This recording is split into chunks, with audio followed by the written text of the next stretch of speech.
Ceyhun bilen Bahar Hadar arazy. Çöl üstünden öser yeli Türkmenim. Gülgun çosu qara gözüm qarasy. Qara dağdan iner sili Türkmenim. Köngül huwalanır ata çıkanna. Dağlar lağla dönür qıya bakanna. Bal getirir joşup derya akanna. Bent tutturmaz gelse sili Türkmenim. Tiriler qardaştır, urug yarıdır.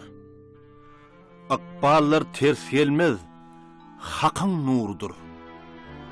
Mertler ata çıksa, sövaş sardır. Yol üstüne yürüyür, yolu Türkmenim.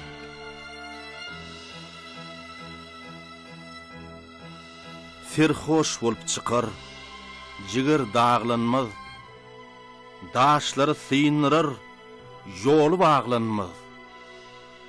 Gözüm qayra düşmez, köngül eglenmez. Mağtım gulu sözler, tili Türkmenim.